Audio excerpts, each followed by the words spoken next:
예, 레코딩 시작됐고, 화면에 공유를 하겠습니다. 정말,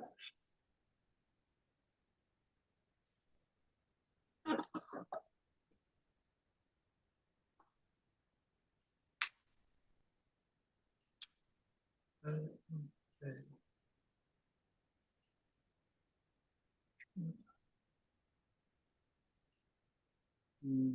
잠시만요.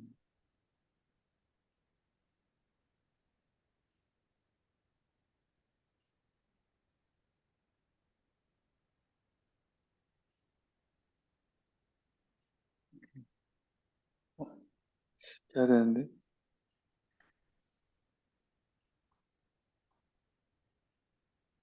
돼야 되는데?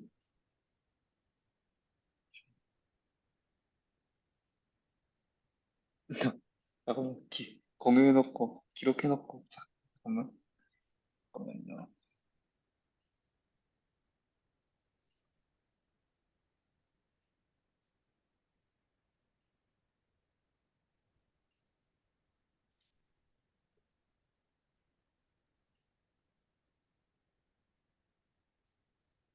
응? 공유?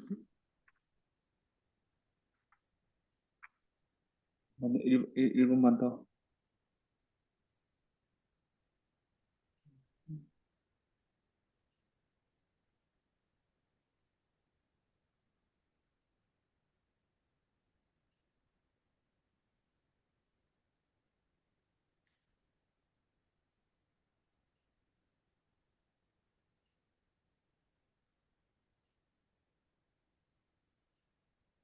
아, 됐나? 안 안 됐죠? 보여. 잠깐만. 녹화를 끄고 했다가 다시 한번 해봐. 왜 이러지?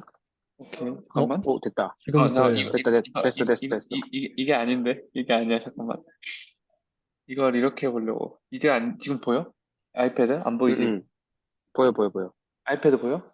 맥북입니다. 아, 아, 맥북이 아, 보이지? 맥북. 아이패드인가? 아니, 아이패드예요. 잠깐만. 어, 아이패드 맞죠? 방금, 다시 맥북으로 됐어. 방금 아이패드 맞지? 응, 이렇게. 아이패드 맞죠? 네네. 응. 네, 오케이. 까리. 이제, 오케이. 시작해보겠습니다. 일단은 한 2회, 3회 정도 걸쳐서 얘기를 하면 될 것 같은데, 일단은 인텐글먼트에 대해서 좀 좀 얘기해 보려고 해요. 저번 시간에 녹화는 안 됐지만, 이제 물성에 대해서 좀 얘기를 했는데, 이 물성이라는 게 사실, 인프린시플하게 뭔가를 살펴보기보다는 그냥 이렇게 현상적으로 얘기하는 것들이 많고, 그래서 논의가 짧게 그치고, 진짜 물리를 들어가서 보려면 물리를 이제 진짜 깊게 파야 되는데, 그러면은 그렇게 하기엔 또 우리의 코र्스가 길지 않고, 그래서 지금 제가 읽고 있는 그 레오나르도 서스킨의 양자학 부분을 인텐글먼트를 가볍게 흥미 있게 제시를 하면 관심 있으면 더 읽어보면 되니까 그래서 레퍼런스는 이 서스킨드의 theoretical minimum으로 하겠습니다. 이게 물리의 정석이라고 한글에는 한눈판으로 잘 번역이 돼 있으니까 꼭 읽어보시기 바라고 네, 제가 잘 소개하면 시간대로 다 읽어보겠죠. 그래서 한번 시작해 보겠습니다. 타겟은 양자역학을 배워본 적이 있다고 생각을 하고, 그래서 많이 생각을 할 거고, 어떤 부분들은, 그리고 관심 있는 사람들, 그리고 어떤 뭔가 미스테리스하게 움직이는 것 같은데, 그거는 동의하는데, 정확히 뭔지는 뭔가 한 번쯤 생각해 봐야 되는데, 생각 안 해봤고, 그다음에 실제와 또 양자역학의 표기 사이의 어떤 간극을 의심해 본 사람들이라면 웰컴이다. 라고 생각하고, 이 전체 아웃라인은 얽힘이 무엇인지 소개를 해보고 또 이것이 왜 신비로운지를 고전역학과의 차이를 하면서 생각해 보겠습니다. 벨의 부등식까지 가는 게 목표인데 무리하진 않을 거고 그다음에 몇 터미널로지 제외하고 한글로 적어서 이렇게 같이 생각해 보면 좋겠다. 해서 네. 그래서 다시 썼습니다. 한글로 굳이. 이제 시작을 한번 해볼게요. 일단은 기본적으로 양자역학과 고전역학의 어떤 로직의 차이에 대해서 소개를 해볼게요. 일단 첫 번째로 그것이 가장 잘 극명하게 드러나는 게 이 스핀에 대한 스핀에서 보여질 수 있어요.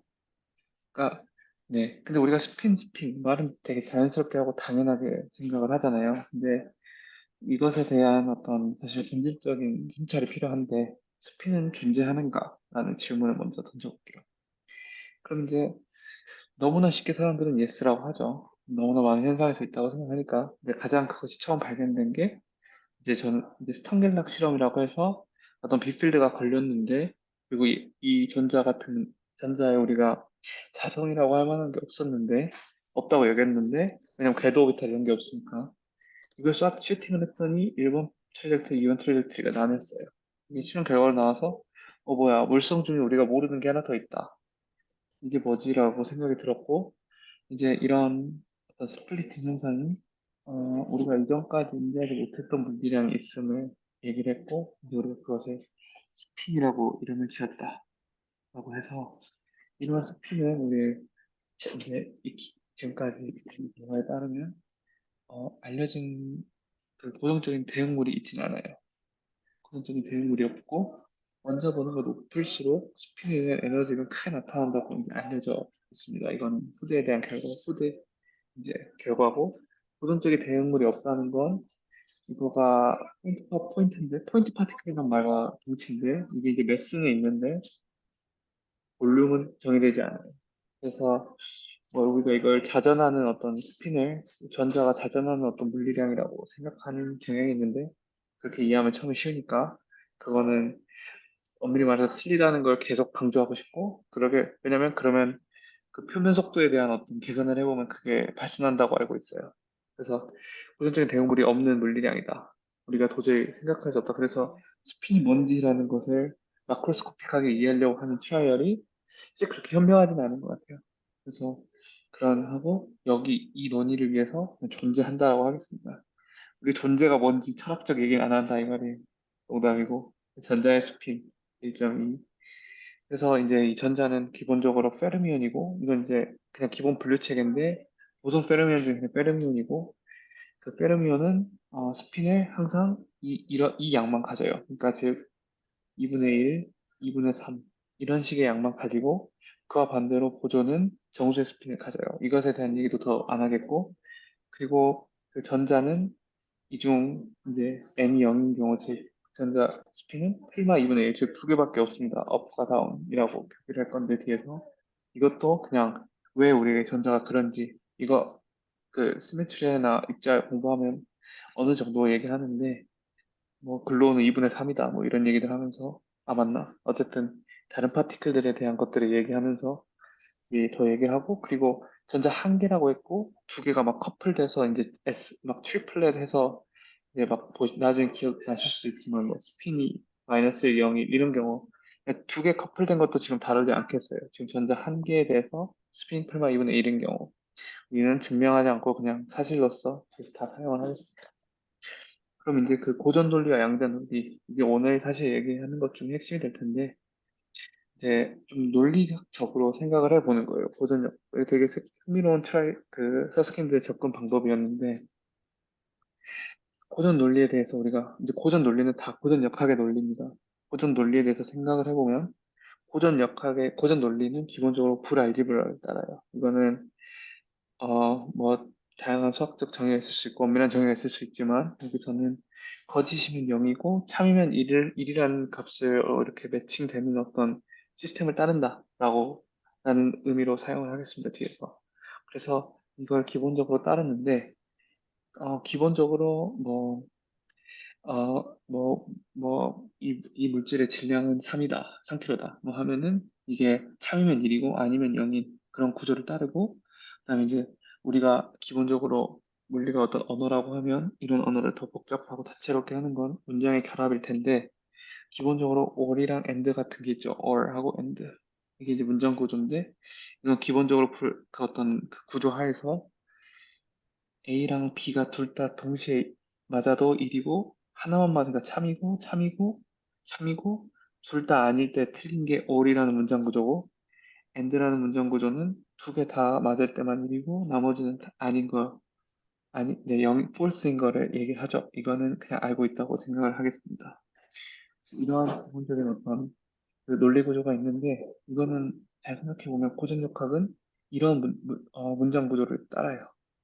그래서 커뮤테이티브 커뮤테이티브도 물론 갖추고 있고 그래서 생각을 해보면 example 들어보면 1번 입자 위치가 3이다. 그리고 그 1번 입자 운동량이 3이다는 그 이 A 스테이트먼트가 커뮤트해도 그러니까 or이라는 그 구조에서 그 A or B나 B or A나 그 한쪽이 참이면 다 맞죠. 그래서 이렇게 생각을 해보면 고전역학은 이제 그 어떤 개념 그 스테이트먼트들이 서로 상충하지 않는다면 이 문장이 커뮤터티브는 보장돼 있다고 생각을 하는 거예요. 그래서 우리가 그런 것들을 아무렇지 않게 자연스럽게 생각하고 있고 그다음에 저는 여기서 상충을 같은 물리적 측정의 다른 결과를 이야기한다라고 의미했습니다. 그래서 예를 들어 1번 위치의 입자가 3이다. 그리고 B가 그 위치가 1이다라고 하는 건 서로 다른 결과를 얘기하잖아요. 같은 측정에 대해서. 이런 것들을 빼고 생각을 한다라는 거예요. 일단은. 그럼 이제 이런 똑같은 구조에 대해서 양자 논리를 이제 살펴볼 텐데, 이거는, 어, 솔직히 말하면 실험 결과에서 먼저 온 거예요. 그러니까 우리가 먼저 선험적으로 미시적인 세계가 어떻게 움직여야 된다는 걸 통해서 온 게 아니라 실험을 해봤더니 전자의 스핀을 관측 장비를 가지고 Z축으로 측정을 하면 플러스 1 or 마이너스 1의 어떤 디스크리트한 값을 우리가 얻었어요. 그럼 이제 우리가 이걸 고전적으로 생각하면 그게 그 G축으로 얼라인 돼 있다라는 이제 자연스러운 이미지인데 근데 그게 X축으로 물리적인 측정을 하면 플러스 1을 또 거기서 플러스 1과 마이너스 1로 값이 또 나뉘어요. 이거는 그냥 기범 씨도 양자학을 들었으니까 잘 자연스럽게 아실 테고 그래서 이런 식으로 이제 어떤 그러니까 어떤 물리적 관측의 결과가 다음과 같았어요. 이제 그거를 우리가 설명하고 싶어요, 물리가. 특히 이 양자역학을 우리가 이제 기본적으로 양자역학이 뭐 무슨 물질 뭐 광전 효과 뭐 이런 것부터 해서 뭐 흑체 복사 설명하는 것부터 해서 막 그렇게 얻어져 왔지만 결국 그게 우리의 어떤 시스템화가 되려면 어떤 그 큰 로직 그 플로우 안에서 말이 돼야 되는데 이제 그래서 어떤 그런 이런 스핀 측정의 결과를 어떤 논리 구조로 이해를 해보면 초기의 전자 스핀의 시그마 직을 그러니까 1로 그러니까 Z축의 매저먼트를 1로 만들었다고 합시다. 그러면 A라는 스테이트먼트가 Z축에 대한 매저먼트 스핀 측정 값이 1이고 B가 X축에 대한 스핀 측정 값에 대한 게 1이라고 얘기를 한다고 하면 A or B라는 스테이트먼트에 대해서는 어, 이제 이쪽부터 읽는다고 했을 때 100% 참이죠. 왜냐면은 A가 무조건 맞으니까. 근데 이게 이제 이쪽부터 읽는다고 했을 때, 물론 이제 사실 구조는 이렇게 봤는데, 아무튼 어느 한쪽부터 읽는다고 했을 때, 그 어떤 시그마 X가 1이라고 하는 매저먼트를 하면, 이게 이제, 어, 그 다시 시그마 G가, 그러니까 B라는 스테이트먼트가 맞을 확률이 2분의 1이죠. 왜냐면 시그마 X가 마이너스 1이 될 수 있으니까. 위 실험 결과로부터. 근데 다시 A라는 걸 매저하면 다시 예전에 시그마치가 1이었던 결과로 다시 복귀하지 않잖아요. 다시 1이나 마이너스 1이라는 또 다른 결과를 주잖아요. 이것도 결과다. 이건 역시 결과예요. 그 시그마 X를 매저한 순간 기존의 시그마 G에 대한 정보는 사라진다. 즉 Z축 스핀 매저먼트에 대한 정보는 사라진다도 실험 결과예요. 제가 이거 뺐는데 그래서 비율 A로 생각하면 다른 쪽부터 읽으면 이게 statistically 25%의 확률로 쓰면 참이에요. 그러니까 여기서 무슨 말을 하고 싶냐면 고전역학에서 어떤 적용 가능했던 논리가 양자역학에서는 더 이상 사용될 수 없다. 우리가 당연스럽게 어떤 측정에 대해서 순서를 바꾸고 커비트하고 했던 것들이 당연했는데 그 전까지는 근데 서로 다 다른 말만 하지 않는다면 이제 그걸 더 이상 사용할 수 없다라는 걸 이러한 걸 통해서 알게 됐고, 근데 더 섬세하게 다뤄야 한다라는 거죠. 그래서 양자역학은 어떤 고전역학의 논리 따르지 않을 뿐더러 비직관적이다. 그리고 우리는 이걸 설명하기 위해서 수학적 시스템을 찾았고, 이런 수학적 표현법에 더 의존할 수밖에 없다. 그래서 퀀텀 메카닉스가 당연히 클래시컬 메카닉스를 포함하고 이제 뭐가 더 본질적인가라는 질문에 서스킨드는 인간은 왜 이리 더 큰가? 그러니까 퀀텀 메카닉스가 본질이라는 얘기를 하는 거겠죠. 이 이후에는 이제 책 전반에 걸쳐서 어떤 이 스핀에 대한 내용들을 요약을 하는데 저는 그냥 결과만 쓰겠습니다. 그냥 다 궁금하면 책 뒤집어 보면 다 알 수 있다고 생각하고 그래서 매트릭스 리프레젠테이션인데 이 리프레젠테이션이라고 표현하겠습니다. 왜냐면 다양한 매트릭스 리프레젠테이션이 있을 수 있으니까 그래서 2x2 컴포넌트의 벅서수를 포함하는 2x2 매트릭스 리프레젠테이션으로 하면 이제 Z축의 스핀을 1, 0, 그 다음에 0, 1로 이렇게 베이시스로 잡으면 그 각 어떤 스핀의 그 뭐랄까 할까요? 오퍼레이터, Z축 오퍼레이터, X축, 그다음에 Y축에 대한 오퍼레이터 이렇게 쓰이고 이게 우리 시그마 그 이 뭐라 하죠? 그 파울리 매트릭스라고 하죠. 파울리 매트릭스가 나오고 그다음에 X축에 대한 베이시스 업하고 다운 스테이트 Y의 경우 이거를 얻을 수가 있어요. 이거는 계산을 해보면 얻어지고 그리고 이제 이러한 다음과 같은 기본 그 우리 시그마 매트릭스, 파울리 매트릭스가 다음과 같은 구조를 갖고 이거는 너무 유명하죠. 꼭 알아둬야 되고 그리고 이거는 조금 계산이 더 필요한데 논 트리비얼하긴 한데 이것도 이제 우리 원스핀 시스템에서 무조건 맞는 말이에요. 그래서 여기까지는 그냥 그냥 가지고 가겠습니다. 그래서 우리 시그마 I는 또 하나 흥미로운 건 책에서 짚은 건데 저도 사실 재밌었어요. 이게 우리 시그마 I가 우리는 오퍼레이터라고 생각을 하는데 이게 우리 물리적인 오퍼레이터는 아니다. 이게 무슨 말이냐고 하면 우리의 스테이트가 다음과 같이 준비가 되어 있다고 할게요. 루트 2분의 1은 probability conservation 때문에 나온 코에피션트고 어떤 Z축의 업 스테이트와 다운 스테이트가 이렇게 똑같은 확률로 믹싱이 되어 있는데 우리가 시그마 X 이걸 하면 결과가 어떻게 되냐면 결과가 이제 똑같이 돼요. 근데 이게 다운 스테이트가 되고 이게 업 스테이트가 되는 걸로 똑같이 되거든요. 근데 우리가 사실상 이거를 매저하면 그 물리적인 측정은 X축의 매저먼트인 플러스 1과 마이너스 1이잖아요. 그러니까 우린 항상 이 두 개의 값만을 찾잖아요. 그러니까 이건 2분의 1에 매칭되고 마이너스 2분의 1에 매칭. 그러니까 물리적 측정은 아니라는 거예요. 그러니까 수학적 체계상에서의 오퍼레이터라는 거죠. 그런 관점이 재밌고. 그럼 이제 네. 그럼 이제 네. 어쨌든 이걸 이제 책에서도 자세히 하고 있고 이제 조금만 더 하면 끝나는데 이제 그럼 이렇게 고전역학과 다른 양자역학에 대해서 조금 더 생각을 해보면 충분한 예시를 들어서 사실 설명을 해야 되지만 어, 사실 우리 퀀텀 메카닉스 어떤 프린시플이라고 하는 거는 다음과 같아요.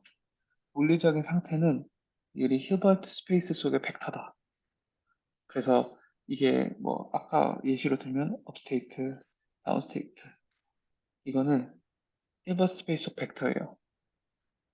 이 hilbert 스페이스에 대한 정의는 아, 뭐 있었는데 아무튼 내적이 잘 정의되는 거죠. 그래서 이거 해가지고 뭔가 어떤 우리가 프로바빌리티는 어떤 값을 계산할 수 있는 그런 공간 속 벡터 스페이스에 뭐가 더 부여된 아마 노임인가?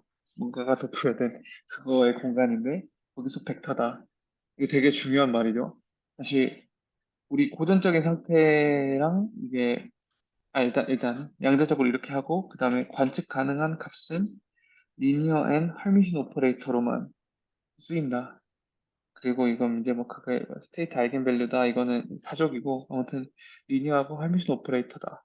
그러니까 그 오퍼레이터여야만 우리가 관측 가능하다고 얘기를 한다.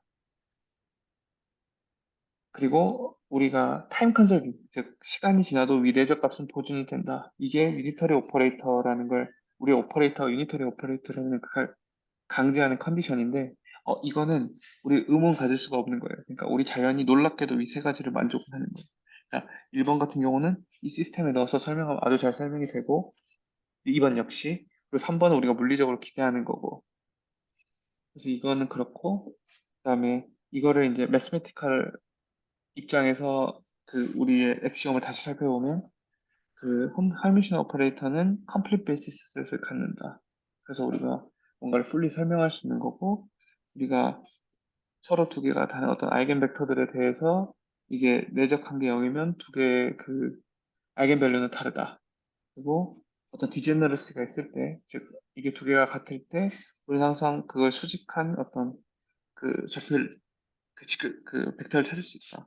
그람슈미츠 과정을 선대해서 하는 그걸 그냥 재진술한 겁니다. 이게 이제 소위 말해서 우리 우리의 그 양자역학에서 그냥 자연스럽게 쓰이고 받아들여지는 개념이다. 네, 그래서 이거는 아까 말했던 것과 비슷한 건데 우리의 벡터 스페이스 액트하는 거지 실제 물리계에서 어떤 우리가 이렇게 값을 주는 건 아니고 그래서 우리가 이거를 실제 물리는 우리가 어떻게 보냐면 probability 같은 걸 해서 어떤 앙상블 같은 개념을 도입해서 스태티스틱스로 해석을 하는 거죠. 그래서 네, 제가 준비한 건 이 정도까지인데 그 서머리를 하자면 좀 길어졌는데 20분이나 해버렸지. 근데 일단 기본적으로 얽힘 이제 이 다음에 바로 얽힘을 얘기할 거거든요. 그 더 다양한 얘기 안 하고 그냥 바로 텐서 프로덕트 하면서 이제 이 스테이트들을 곱하고 이제 그걸 메저먼트까지의 관계를 얘기하면서 얽힘을 얘기할 거예요. 그걸 위한 초석을 오늘 얘기한 거고 그걸 얘기하기 위해서 그 뒤에서 이제 얽힘을 얘기하면서 고전역학과 양대역학이 얼마나 다른지를 얘기를 할 거예요. 그러다 보니까 가장 기본적으로 그 논리 구조의 차이가 있다는 걸 얘기하고 싶었고, 스핀 같은 그 양을 통해서 고전 세계에서 사용되는 기본 불알지브라가 양대역학에서는 더 이상 먹히지 않는다. 즉, 우리는 완전히 다른 프레임을 생각을 해야 된다. 그래서, 그리고 이제 우리의 직관과 너무 다르다. 양자역학은. 이라는 거고, 그래서 구체적인 디테일을 여기서 언급했고, 이에 대해서는 뒤에서 쓰일 겁니다.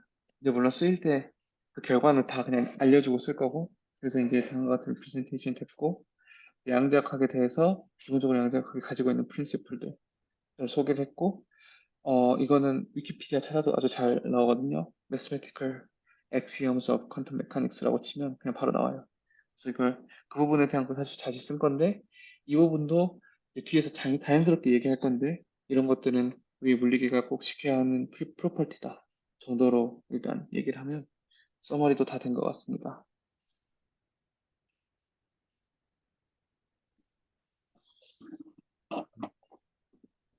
네.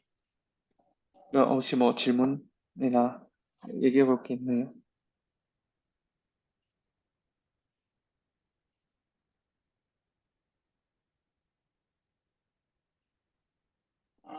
너무 말을 많이 했나? 너무 주저리 했나? 죄송합니다. 제가 오늘 하루 종일 학회를 그, 찌들다가, 네.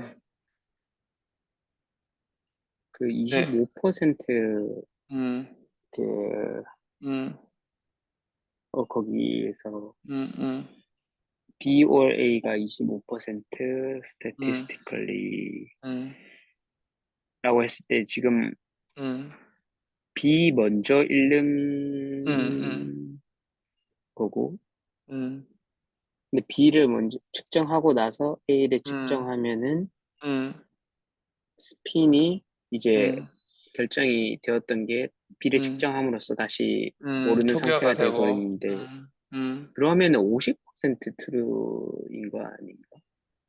근데 B가 마이너스 1일 수도 있다는 생각을 하는 거야. 그러니까 X 매저먼트를 했는데, 그게 마이너스 1일 수도 있고, 플러스 1일 수도 있잖아. 음. 어, 근데 그래서, 지금 B, 아, 그러니까 참인 상황이 음, Z 스핀이 음, 1일 때 참인 거야? 아니면 지금 B도 참 거짓 아, 상황이 따로 있는 거야? 잠깐만. 이거 B 엔드라고 돼야 되나? 그럼 잠깐만.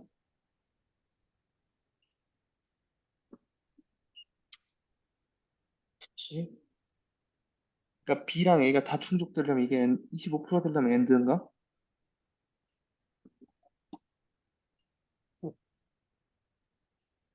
그래야 될 것 같아. 네.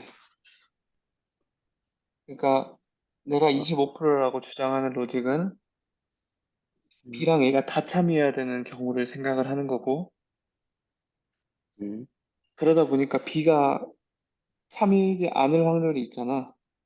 시그마 X가 마이너스 1이 되는 경우가 있으니까. 오케이, 오케이, 오케이, 오케이. 아, 이해했어, 아, 이해했어. 아, 근데, 그러니까 내가, 왼쪽에 있는 게 참인 경우인 거구나. 아, 어. 오케이, 그래서 오케이, 이해했어. B랑 A가 다 참이고 싶은 거인 것 같아. 내가 잘못 쓴 것 같아. 그래서 혼란이 온 것 같아. 음, 음, 어. 근데 이 읽는 커뮤테이티비티가 이제 더 이상 보장되지 않는 어떻게 양자적인 측정이 할 때 우리가 더 이상 자연스럽게 쓸 수가 없다.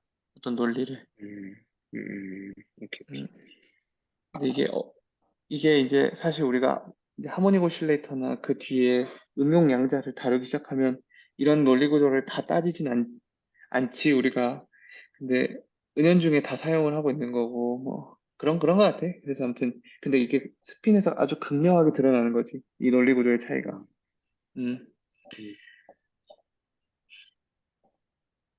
음, 음, 오케이. 되게 재밌어. 난 이거 두고 무릎을 탁 쳤어. 아, 내가 이걸 놓치고 있었네. 생각 안 해봤는데 음, 말이 되잖아. 이게 이 고전역학 편을 읽어보면 이게 더 와닿지. 고전역학에서는 계속 강조하거든. 고전역학의 논리 구조에 대해서. 오케이. 이 부분은 그렇게 하고. 네. 그래서 이제 다 끝났으니까 다음 주 10초만 스포를 하면 다음 주에는 이제 조금 어려워질 텐데. 그래서 좀 걱정이 되는데. 네. 가장 신비로운 양자 세계로 진짜 초대하겠습니다. 가장 신비로운 양자 세계. 밥과 앨리스의 한판 승부. 오케이. 그럼 난 끝. 오케이.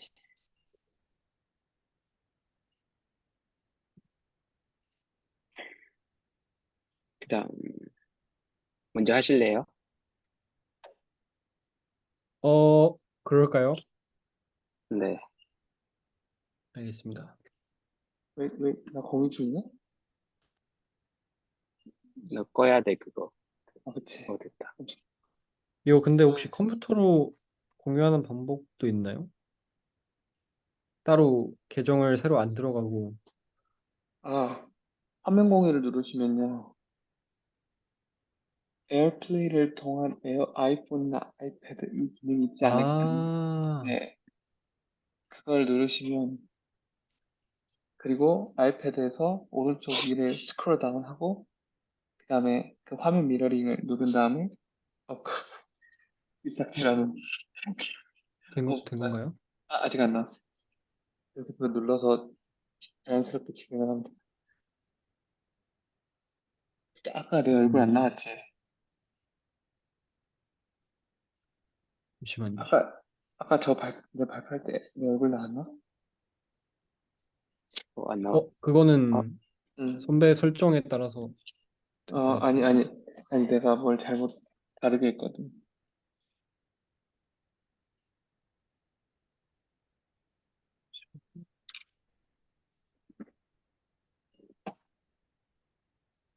아,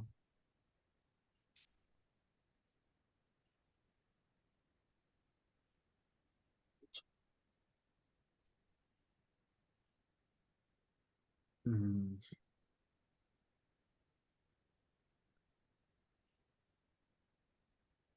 이게 좀 느리죠? 잘 안 되죠? 네, 조금 오래 걸리네요. 이거 막 왔다 그냥 갔다 해야 돼. 아이패드 사면서. 네, 얼른 들어가는 걸로 하겠습니다. 성공 경험 있으면 뒤에는 두 번, 세 번 쉬울 텐데.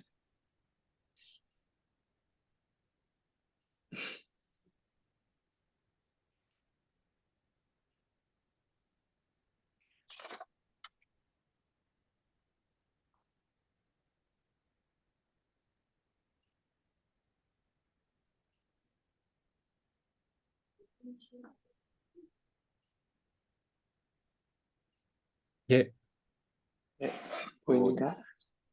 이거 화면을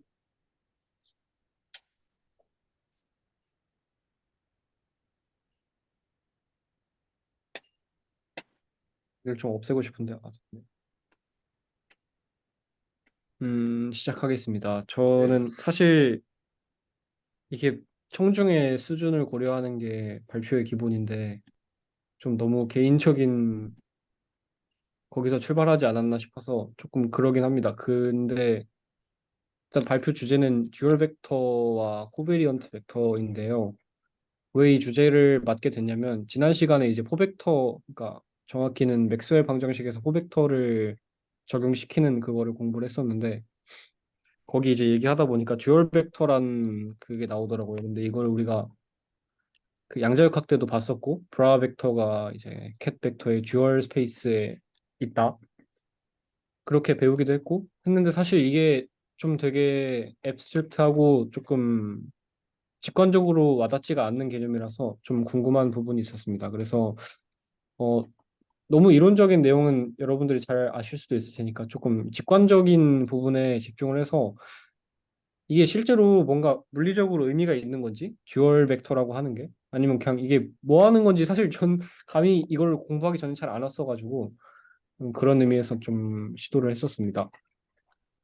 음, 아무튼 여기까지가 인트로덕션인데 혹시 그 듀얼 벡터가 왜 듀얼 벡터인지 아시는 분 있나요? 그러니까 이름이 왜 듀얼이 붙었는지? 음, 음, 항상 듀얼 따라와서 벡터 제 생각에 이게 그래서 뒤에서 결론이 나오는데 저 나름대로 해석을 해봤습니다. 네. 네, 시작하겠습니다. 그러면 우선 듀얼 스페이스에 대한 정의인데요. 이거는 크게 어렵지 않습니다. 그러니까 우리가 리니얼 펑셔널이라고 하는 것이 있는데 이것은 단순하게 그러니까 벡터 스페이스 V에서 스칼라 필드 F로 가는 그 매핑을 리니어 트랜스포메이션을 리니어 펑셔널이라고 하고 그것의 집합을 그냥 듀얼 스페이스라고 하는 것입니다. 그래서 여기까지는 어렵지 않은데 이거를 이제 좀 어떻게 작동하는지 좀 풀어보면 V의 베이시스가 이렇게 있다고 했을 때 베이시스가 있다고 했을 때 이 벡터 그러니까 듀얼 벡터 스페이스 안에 있는 어떤 리니어 펑셔널을 하나 골라올 수 있겠죠. 그래서 이거를 각각 베이시스에 적용을 한다고 했을 때 어떤 스칼라로 다 매핑이 될 겁니다. 그래서 이걸 이용해서 이제 V를 표현을 해보면 음, 이렇게 되겠죠. 그러니까 V는 어떤 그 벡터 공간 V의 기저로 표현이 될 것이고 거기에 이제 펑셔널을 가하면 그게 또 스칼라로 매핑이 될 테니까 결국 이런 식으로 되는데 수학적인 내용인데 여기서 좀 관찰을 해보면 어, 마지막 결과값을 봤을 때 이 VI라는 것은 그 이제 벡터 공간의 어떤 그 튜플이죠. 그러니까 숫자 세트 우리가 흔히 알고 있는 그 V1, V2, V3, 그 VN까지 가는 그거고 근데 이제 하나를 생각해 봤을 때 이 AI라는 게 뭐냐면 우리가 그 V의 기저에 F라는 어떤 그냥 펑셔널을 아무거나 골라와서 가한 결과잖아요. 그러니까 F는 그 A1, A2, A3, AN이라는 셋을 만들어낸다는 것을 우리는 알 수 있습니다. 그러니까 이걸 이제 이 논의를 계속 해가면서 유니클리 인디케이트라는 표현을 제가 계속 썼는데 그러니까 뭔가 이렇게 하나를 딱 지정하는 이 리니어 펑셔널이라는 이 오브젝트가 계속 뭔가로 변환이 되는데 일단은 우리가 지금 이 A1부터 AN까지 묶여 있는 이 세트로 변환이 된다는 것을 관찰할 수 있고 이거는 이제 맨 마지막에 가서 결론을 내리겠지만 아무튼 이제 우리가 듀얼 벡터라는 개념을 처음 맞닥뜨리고 생각했었던 거는 이게 뭔지는 모르겠지만 어떻게든 이너 프로덕트랑 관련이 있겠구나 싶은 생각이 드는데 이 폼을 보면은 뭔가 이너 프로덕트에서 봤던 그런 익숙한 형태가 나오는 걸 알 수 있습니다. 여기서 A랑 알파랑 같은가요? 아, 그거는 노테이션을 제가 잘못 쓴 것 같은데 네, 맞아요. 이거는 알파네요. 그래서 이거를 좀 이제 매트릭스 리프레젠테이션을 해보면 조금 더 명확해지는데 일단은 본질적으로 이 리니어 펑셔널이라는 게 리니어 트랜스포메이션이잖아요. 근데 이제 이거를 n 디멘셔널 벡터에서 스칼라로 변환시키는 트랜스포메이션이기 때문에 n 디멘셔널 벡터는 1 곱하기 n 매트릭스고 스칼라는 1 곱하기 1 매트릭스 볼 수 있기 때문에 리니어 펑셔널이 n 곱하기 1 매트릭스 형태가 될 거라는 거를 우리가 예측을 할 수 있죠. 그러니까 이렇게 하면 사실 아까랑 같은 말이긴 한데 그냥 매트릭스로 표현했을 뿐이지만 이게 이게 또 이제 단순한 n 숫자 몰임이 곱하기 n 아니라 곱하기 1 매트릭스 아닌가요? 아, 잘못 듣네요. 그러니까 로베트. 그러네. 네네, 네네네. 맞네요. 죄송합니다. 음? 음. 제가 얘기를 잘못했나요? 그러니까 아, 벡터는 일반적으로 n 곱하기 1 매트릭스잖아요. 네네. 네, 네, 네. 그리고 그것의 듀얼이 네네. 1 곱하기 n이고, 네. 네, 맞습니다. 네, 네, 네. 그래서 리니어 펑셔널이 아무튼 네, 네. 어, 로우 벡터 형태로 쓸 수 있다라는 것까지는 우리가 자연스럽게 생각을 할 수 있습니다. 그런데 이제 좀 생각을 해봐야 될 건 이거를 좀 직관적으로 이해하기 위해서 기하학적인 접근을 좀 해봤는데요. 간단하게 하기 위해서 n이 2인 경우를 따져봤을 때 음, 리니어 펑셔널이라고 하는 거는 투디멘셔널 벡터를 하나의 점으로 매핑하는 그런 트랜스포메이션이 될 거고 이걸 우리가 기하학적으로 어떻게 설명할 수 있을까를 생각해 보면 어떤 벡터가 있고 그 원점을 지나는 수직선이 있을 때 여기 이제 사용을 하면은 이게 점으로 바뀌잖아요. 그래서 이거를 하나의 펑셔널 개념으로 생각을 하는 겁니다. 그러니까 우리가 지금까지 했던 것처럼 뭔가 이렇게 펑셔널을 취한다 또는 로우 벡터를 곱한다 랑 같은 작업으로 이 벡터를 수직선상에 사용할 수가 있는 것이고 여기서 또 생각해야 될 것은 그러면 이제 리니어 펑셔널이 아까 어떤 것으로 지칭이 되냐면 하나의 라인으로 유니클리 인디케이트가 되는 겁니다. 어, 그러니까 우리가 어떤 듀얼 스페이스에서 F를 뽑아 온다고 했을 때 얘를 이제 어떤 로우 벡터로 표현했듯이 2차원 칼티시안 좌표계 상황에서 임의의 그냥 수직선에 대응을 한다는 것이죠. 이 펑셔널이.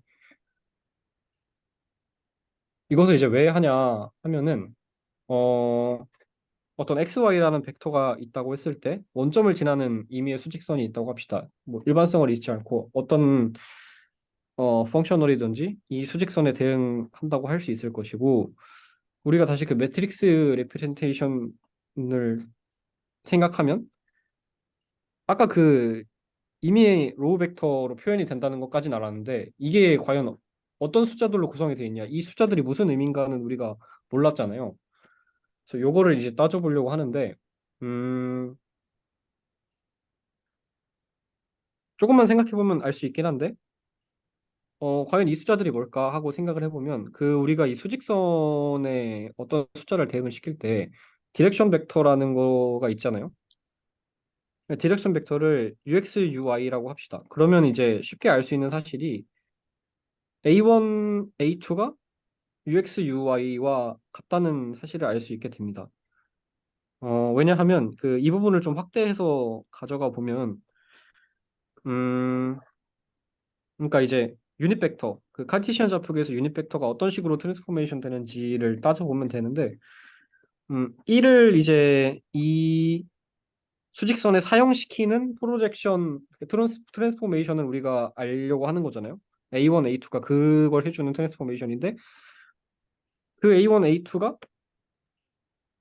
계산을 해보면 좀 자연스럽게도 UX, UY라는 것을 알 수 있게 됩니다. 그러니까 왜냐하면 뭐 1, 0을 이제 사용한다고 했을 때 얘는 다 크기가 1인 단위 벡터니까 UX 그러니까 U의 X 성분이 될 것이고 마찬가지로 어, Y 방향 유닛 벡터에 대한 트랜스포메이션도 UY가 될 것이라는 것이죠. 그래서 이것을 통해 알 수 있는 건 뭐냐면 결국에 우리가 그 리니어 펑셔널이라고 하는 어떤 그 매핑을 어디까지 바꿨냐면 2차원 좌표계 내에서 어떤 벡터 하나에 대응이 된다는 것을 알 수 있습니다. 그러니까 뒤에서 다시 정리를 할 테지만 이제 서머리를 좀 해보자면 우리가 처음에 리니어 트랜스포메이션이라는 어떤 그냥 추상적인 정의에서 시작을 했는데 이것이 로우 벡터로 바뀔 수 있다는 사실을 알았고 이것을 이제 2차원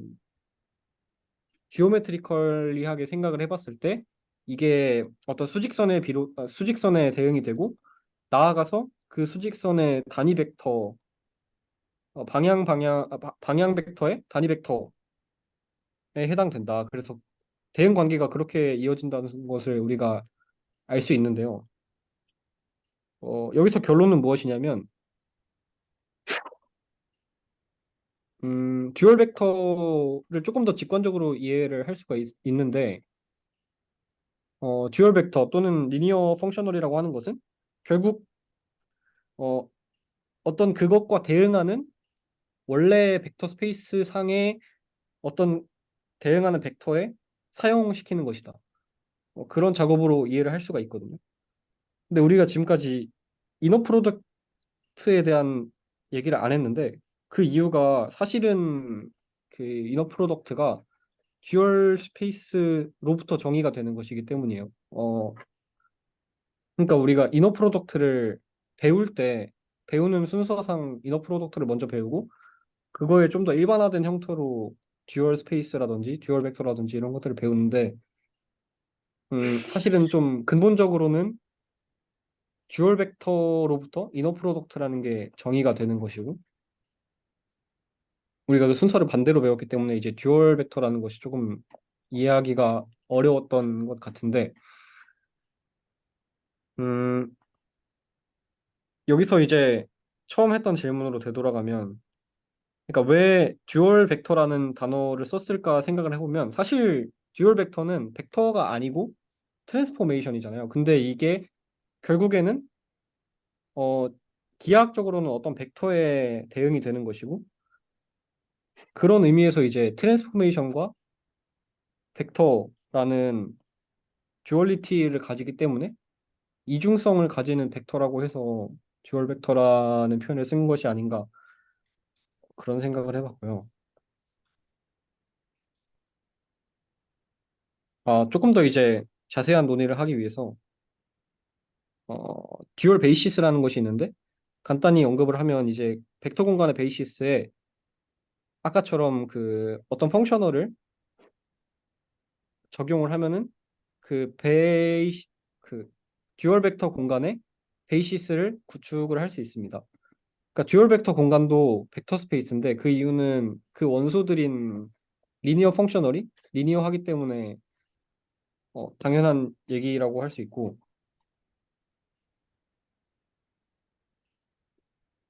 여기서 이제 그 E1 그러니까 듀얼 벡터 공간의 베이시스들은 어떻게 정의가 되냐면 이것도 각각 이제 펑셔널이기 때문에 여기에 이제 그 원래 벡터 공간에 베이시스들을 다 넣을 수 있는데 이게 이 크로노커 델타를 만족하면 그 펑셔널들의 집합을 듀얼 스페이스의 기저라고 할 수 있고 이것에 대한 증명 그러니까 이 관계식을 만족하는 이 아이들이 어, 듀얼 벡터 스페이스를 스판한다는 거에 대한 증명이 필요한데 그것은 포함하지 않았고요. 여기서 그리고 알 수 있는 사실이 이 기저들을 이런 식으로 썼을 때 이게 정의에 따르면은 아이덴티티 매트릭스가 되잖아요. 그래서 이게 우리가 그 양자역학에서 봤듯이 어떤 오퍼레이터의 듀얼 벡터를 곱한 게 아이덴티티 매트릭스가 됐다. 그 요런 관계식이 있었잖아요. 그래서 그거를 의미한다라는 사실을 이제 공부를 하면서 발견을 했습니다. 조금 더 와닿기 위해서 어떤 그냥 아무런 기저 벡터가 있다고 합시다. 그래서 정의에 따라서 계산을 해보면은 다음의 관계식을 만족하고 이걸 이제 연립방정식을 풀어보면 E1과 E2 그러니까 듀얼 베이시스를 다음과 같이 계산할 수 있는데 얘를 이제 기하학적으로 풀어보면 음, 아래의 사진과 같이 됩니다. 근데 이거를 좀 관찰을 해봤을 때 이게 앞으로 얘기하려는 주제와 좀 관련이 있는데 제가 또 관심을 가졌던 게 이 듀얼 벡터를 코벡터라고 부르더라고요. 근데 사실 제가 알기로 코벡터라는 거는 이 듀얼 스페이스랑은 또 관련이 없는 새로운 개념인데 이게 듀얼 벡터라는 게 왜 코벡터랑 같은지가 또 궁금해서 음, 그 얘기를 이제부터 할 건데 이게 좀 기하학적인 내용과 관련이 있습니다. 네, 그래서 이런 얘기를 했고요. 그래서 코벡터 결국에 이제 듀얼 벡터가 코벡터라는 얘기를 하고 싶은데 그 전에 이제 코벡터가 무엇인지 좀 얘기를 해보면 우리가 이제 어떤 벡터를 표현할 때 컴포넌트로 표현을 하잖아요. 근데 이 컴포넌트 리프레젠테이션을 두 가지 관점으로 해석을 할 수 있습니다. Yes. Yeah. Oh, cool. Actually, 어, actually, 그러니까 it's like. 어떤 기저가 두 개가 있을 때 이 기저의 합으로 표현하는 방식이 있고 그리고 기저 방향으로 프로젝션을 하는 제가 반대로 설명했네요. 그 기저 방향으로 프로젝션을 하는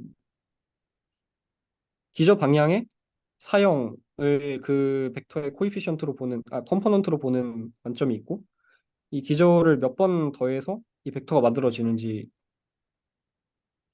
이해하는 그 관점이 있습니다.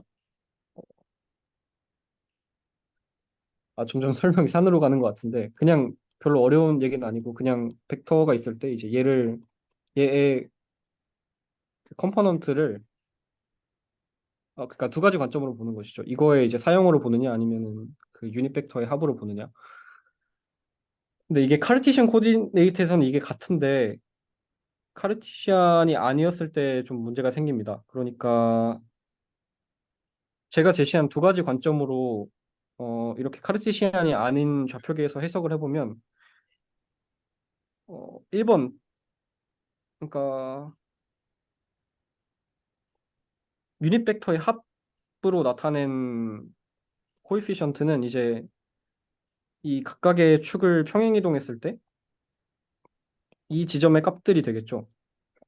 그치만 유닛 벡터의 유닛 벡터의 사형으로 생각한 이 컴포넌트는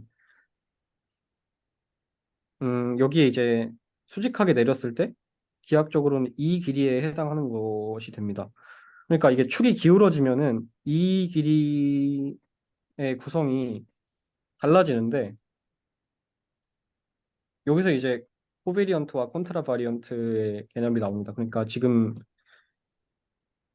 이 좌표계의 베이시스 E1, E2의 크기가 커진다고 가정을 해봤을 때 음, 1번 정의에 따른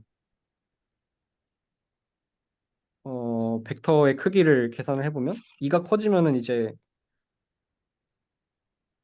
1번 값은 줄어들겠죠. 그러니까 눈금이 커지면은 그 실제로 익히는 값은 줄어드니까.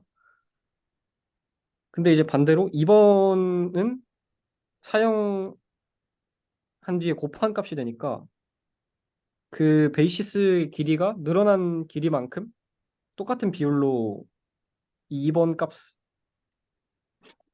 똑같이 늘어나게 됩니다. 정리하면 베이시스의 크기가 늘어나는데 1번 정의로 읽은 벡터의 크기는 줄어들게 돼서 이걸 이제 한국말로 하면 반변이라고 해서 콘트라베리언트라고 하고 2번 정의에 따르면 같은 비율로 증가하기 때문에 코베리언트라고 합니다. 근데 이게 듀얼 벡터랑 어떤 상관이 있느냐 하면 아까 그 예시로 보여드렸던 그림과 관련이 있는데요. 이 그림을 이제 좀 자세하게 다시 그리면 똑같은 그림입니다. 이렇게 볼 수가 있어요. 이런 좌표계에서 제가 그냥 빨간색으로 벡터를 하나 놨는데 어, 아까 제시한 두 가지 방식으로 이 벡터의 크기를 읽으면 첫 번째로 이 축을 평행 이동시켜서 이 값을 읽을 수 있겠죠. 그래서 이것을 이제 V1, V2라고 할 수 있고 근데 이제 반대로 여기 이제 사용시킨 요 값을 읽을 수 있는데 이 노란색 축은 무엇이냐면 우리가 아까 계산을 통해 알아낸 듀얼 벡터 스페이스의 축입니다. 음,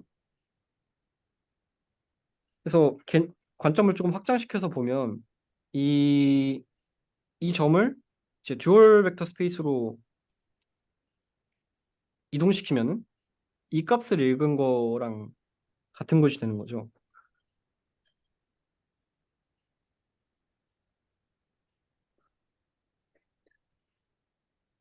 근데 이제 이 부분을 확대해서 보면은 아까 제가 콘트라베리언트와 코베리언트의 개념을 설명했을 때 봤던 그림과 동일한데 그러니까 V1과 V2 아래 첨자로 읽히는 V1과 V2 이 값은 베이시스의 크기가 변하면은 반대로 줄어드는 코베리언트의 형태를 띠고 수직으로 사용했을 때 이 V1과 V2 위첨자를 가지는 이 값은 기하학적으로는 코베리언트한 형태다. 어, 네, 그래서 정리를 하면 이 벡터를 두 가지 관점으로, 그러니까 그러니까 카르티시안이 아닌 일반적인 좌표계에서 벡터 스페이스에서 그냥 일반적으로 읽는 방법이 있고, 또 듀얼 벡터 스페이스에서 읽는 방법이 있는데, 이 두 값이 다르고, 베이시스 변환에 대해서 이 좌표가 다르게 행동하는데, 하나는 반대로 증가하거나 감소하고, 하나는 같은 비율로 증가하거나 감소한다. 그래서 벡터는 콘트라베리언트한 성질을 띄어서 콘트라베리언트 벡터라고 하고, 듀얼 벡터는 코베리언트한 성질을 띄어서 코베리언트 벡터 또는 코벡터라고 부른다. 어, 네, 그래서 서로 관련이 있다는 내용이었습니다.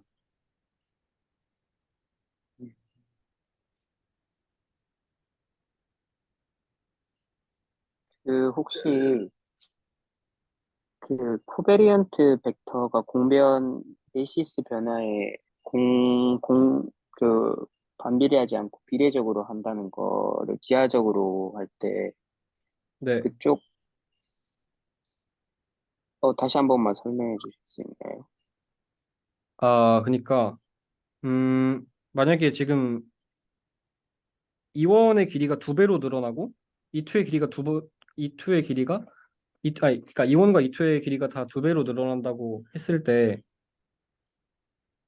음,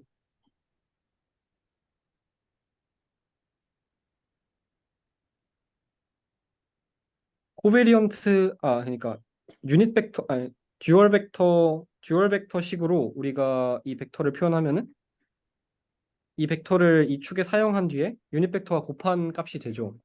그러니까 우리가 음, 어떤 벡터의 컴포넌트를 얘기할 때 유닛 벡터의 내적으로 표현을 하잖아요. 그러니까 같은 방식으로 그걸 썼을 때 유닛 벡터의 길이가 두 배가 되면 그 값도 두 배가 되기 때문에 같이 커지겠죠.